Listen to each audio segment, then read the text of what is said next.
Good morning student. ये video मैं उन स्टूडेंट्स के लिए बना रहा हूँ जो आने वाले टाइम में डॉक्टर बनने वाले हैं और साथ ही साथ अभी आप लोगों ने 12th का एग्जाम दिया है और नीट का एग्जाम भी आपने दिया होगा। बहुत अच्छा स्कोर आया है आपका और अगर स्कोर अच्छा आया है तो आप एमबीबीएस के लिए भी जा सकते हैं और वेटनरी के लिए भी जा सकते हैं। दो ऑप्शंस अवेलेबल है आपके पास में। अब देखिए इसके अंदर जो डॉग लवर्स हैं या फिर अपन बोल सकते हैं जो एनिमल लवर्स हैं, इसमें सारे एनिमल्स कवर होते हैं, वो लोग इस वेटनरी वाले ऑप्शन को चूज कर सकते हैं। बहुत अच्छा ऑप्शन है, इसमें बहुत अच्छी अच्छी कैरियर अपॉर्चुनिटीज मिलेगी, बहुत अच्छा पैकेज मिलेगा और फ्यूचर ग्रोथ बहुत अच्छा है इसके अंदर। अभी अपन लोग डिस्कस करने वाले हैं veterinary, what is veterinary doctor, veterinary doctor क्या करता है, कैरियर अपॉर्चुनिटीज क्या क्या मिलेंगी इसमें, सैलरी क्या मिलेगा इसके अंदर, इंडिया में क्या सैलरी है और अब्रॉड में क्या सैलरी मिलेगा आपको, गवर्नमेंट कॉलेजेस क्या चार्ज करते हैं फीस, प्राइवेट कॉलेज क्या चार्ज करते हैं, पूरा डिटेल में डिस्कस करेंगे। कहां एडमिशन लेना चाहिए, कितनी फीस पे लेना चाहिए, स्कॉलरशिप कितना मिलेगा, कम से कम बजट में कौन सा कॉलेज मिलेगा, इसको अपन बिल्कुल डिटेल में डिस्कस करने वाले हैं। चलो शुरू करते हैं।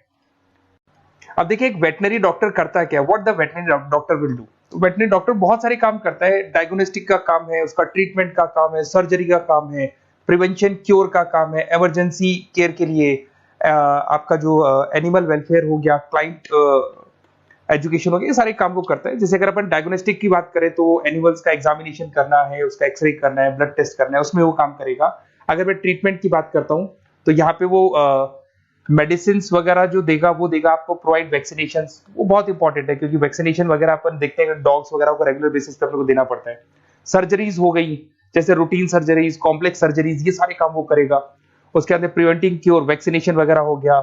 उसके बाद में इमरजेंसी केयर के लिए वो जो काम करेगा, जैसे इमरजेंसी केयर में किसी को किसी एनिमल को कोई प्रॉब्लम आ गया तो उसका लाइफ सेविंग कैसे करना है, इमरजेंसी में कैसे लेना है उसको। एनिमल वेलफेयर में जैसे जो एनिमल वेलफेयर ऑर्गेनाइजेशन होती है उसमें वो काम करेगा। उसके बाद में क्लाइंट एजुकेशन हो गया, जो भी आपके क्लाइंट्स होंगे जो डॉग रखते हैं, जो भी पेट रखते हैं, उनको क्या खिलाना है, उनको कैसे रखना है, उसके ऊपर डिस्कशन करेगा सारा का सारा। अब देखिए मेन चीज इसमें आती है कैरियर अपॉर्चुनिटीज। क्या कैरियर अपॉर्चुनिटीज होगी, आप डॉक्टर बन जाएंगे तो डॉक्टर बनने के बाद में आपकी जॉब कहां लगेगी या फिर अपना खुद का प्राइवेट बिजनेस खोलेंगे, कैसे करेंगे आप। इसमें सबसे बढ़िया ऑप्शन है प्राइवेट क्लिनिक्स। ये लोग अपना खुद का प्राइवेट क्लिनिक खोलते हैं, small animal, large animal, mix दोनों के लिए खोल सकते हैं। तो प्राइवेट क्लिनिक के अंदर बहुत अच्छी अर्निंग है, अपन उसका जो सैलरी पार्ट है वो भी डिस्कस करेंगे नीचे। उसके बाद में आपका एनिमल हॉस्पिटल्स हो गए, प्राइवेट और गवर्नमेंट दोनों हॉस्पिटल हैं जहां पे जॉब लग सकती है। रिसर्च इंस्टीट्यूट्स हो गए जहां पे आपका जॉब लग सकता है, जैसे फार्मास्यूटिकल कंपनी हो गया, गवर्नमेंट एजेंसीज हो गया, यहाँ पे जॉब लग सकता है। उसके बाद में गवर्नमेंट एजेंसीज में public health agencies, department of agriculture, यहाँ आपका जॉब लग सकता है। कुछ लोग बोलते हैं जू हो गया, वाइल्ड लाइफ सेंचुरी हो गई, वहां आपका जॉब लग सकता है, जू, एक्वेरियम, यहाँ पे लग सकता है, वाइल्ड लाइफ सेंचुरीज में लग सकता है। उसके अलावा फूड प्रोडक्शन इंडस्ट्रीज हो गई, जैसे लाइफ स्टॉक प्रोडक्शन हो गया, जैसे कोई मुर्गियों का बिजनेस करता है या मुर्गियों का फार्म है, वहां पे जॉब लग सकता है आपका। एनिमल वेलफेयर एडवाइस के लिए जॉब लग सकता है आपका। कुछ नॉन प्रॉफिट ऑर्गेनाइजेशन होती है जो एनिमल्स के लिए खुली हुई है और उनका ऑब्जेक्टिव होता है कि कोई भी अगर एनिमल के साथ कोई प्रॉब्लम है तो वो लोग सॉल्व करते हैं उसको, उसका कोई चार्ज नहीं है, वहां आपका जॉब लग सकता है। उसके बाद में पेट और फूड न्यूट्रिशन, क्या खिलाना है, जैसे आपने सुना होगा डॉग्स को पेडिग्री देते हैं अपन, वैसे कौन सी चीज खिलानी चाहिए, क्या नहीं खिलाना चाहिए, उसकी जो जितनी मेडिसिन बनेगी या जितने फूड बनेंगे वहां जॉब लग सकता है आपका। उसके अलावा आपका स्कूल्स एंड कॉलेजेस में आपका जॉब लग सकता है एज अ फैकल्टी। पढ़ने के बाद में अगर आपका इंटरेस्ट है फैकल्टी बनने का तो वहां आपका जॉब लग सकता है। कंसल्टेंसी फर्म्स हो गया, animal health consultancy, food safety consultancy, यहाँ आपका जॉब लग सकता है। देखो ये सारे ऑप्शन है। उसके अलावा सैलरी पैकेज देखो, अभी मैं जो सैलरी पैकेज की बात कर रहा हूँ, इंडिया की बात कर रहा हूँ, अपना जो होम कंट्री इंडिया इसकी बात कर रहा हूँ, फिर अपन सैलरी पैकेज की बात करेंगे, वो अब्रॉड की बात करेंगे। तो सब में अगर आप देखें तो ऑन एन एवरेज ये मान के चले कि आपका 5 लाख से 10 लाख तक का एवरेज जा रहा है पैकेज। अगर प्राइवेट क्लिनिक भी आप खोलते हैं, गवर्नमेंट सर्विस भी करते हैं ना, तो आप ये मान के चले कि आपका पैकेज 5 से 10 के बीच में जाएगा। उसके बाद रिसर्च इंस्टीट्यूट में भी यही मिलेगा आपको, जूस वगैरह के अंदर आपका यही 5 से 10 लाख के बीच में मिलेगा। फूड प्रोडक्शन इंडस्ट्रीज है, नॉन प्रॉफिट ऑर्गेनाइजेशन है, तो ऑन एन एवरेज ये मान के चलो 5 लाख टू 10 लाख। तो एज अ फ्रेशर आपको एक्सपीरियंस हो जाएगा तो पैकेज बढ़ जाएगा, कंसल्टेंसी फर्म से यहाँ लग सकते हैं। बट अगर आप अब्रॉड का प्लान कर रहे हो ना, तो अब्रॉड के अंदर तो ये मान के चलो कि आपका जो सैलरी है उसके अंदर बहुत जबरदस्त मल्टीपल इंक्रीमेंट होने वाला है। अगर आप अब्रॉड का प्लान कर रहे हैं, अगर यूएस में अगर आपका जॉब लगता है तो मान के चले ऑन एन एवरेज $1 लाख है एनुअली। तो अगर $1 लाख का मतलब मान के चले तो 83 या 80 रुपीज राउंड फिगर में मानोगे तो भी 80 लाख रुपए आपको मिले। तो इसके अंदर एक बहुत अच्छा ऑप्शन है कि आप एज अ डॉक्टर बन के अब्रॉड भी जा सकते हैं। कुछ लोग हैं जो नहीं जाना चाहते बट कुछ जाना चाहते हैं तो वो जा सकते हैं, इसमें अब्रॉड भी जा सकते हैं।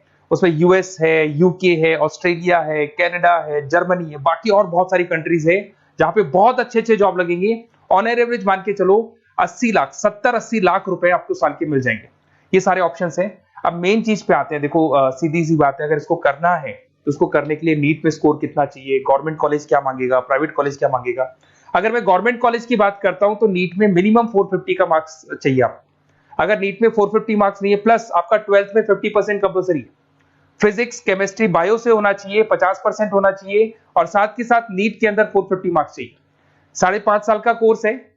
गवर्नमेंट कॉलेज में अगर आपको मिल जाता है तो सबसे फर्स्ट ऑप्शन यही रखेंगे आप।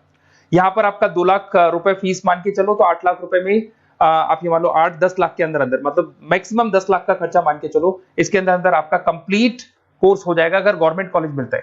बट अगर आपका स्कोर कम है तो मैं आपको एडवाइस करूंगा गो फॉर प्राइवेट कॉलेज, क्योंकि आगे स्कोप बहुत अच्छा है कि वापस जब आप कहीं अब्रॉड जाते हैं या फिर कहीं और जॉब करेंगे तो निकल जाता है सारा पैसा, कोई दिक्कत नहीं है। प्राइवेट कॉलेज के अंदर नीट अपीयर चाहिए। अगर आपका स्कोर कम भी है तो भी चलेगा, नीट अपीयर है तो भी चलेगा। साथ के साथ अगर यहाँ पे ड्यूरेशन देखे तो वही कॉमन रहेगा। बट प्राइवेट कॉलेज में फीस बहुत हाई है। देखो आप 5.5 से लेके 7 लाख पर एनम मान के चलो तो पूरी फीस मान लो कम से कम 30-35 लाख के आसपास फीस बैठती है आपकी। अब इसमें हॉस्टल भी इंक्लूड नहीं है, हॉस्टल का अलग से चार्जेस लगने वाला है आपका। अब मैं जो आपको बताने वाला हूं उसको ध्यान से सुनना। प्राइवेट कॉलेज में बहुत सारे कॉलेजेस हैं जो लोग स्कॉलरशिप पे एडमिशन लेते हैं, बच्चों को पता ही नहीं उन कॉलेज के बारे में। वहां पर हॉस्टल भी इंक्लूड हो जाएगा, स्कॉलरशिप भी मिल जाएगा, और बहुत मिनिमम फीस में आपका एडमिशन हो जाएगा। इतना फीस आपका लगेगा ही नहीं, आप ये मान के चलो। तो उन सारे कॉलेजेस का अपन डिटेल में डिस्कस करेंगे। मेरा नंबर आप लोग के पास है, इस पे जैसे आप कॉल करेंगे तो या तो मैं रिसीव कर लूंगा, अगर मैं रिसीव नहीं करूं तो आप मेरे को मैसेज डाल के छोड़ना, मैं हाथों हाथ डिटेल, मेरे जो डिटेल काउंसलर्स हैं उनसे मैं बात करा दूंगा, वो आपको डिटेल में सारा डिस्कस करेंगे। Okay, best of luck. कोई प्रॉब्लम हो, ये नंबर है मेरा, इस पे कॉल कर सकते हैं। Okay, best of luck.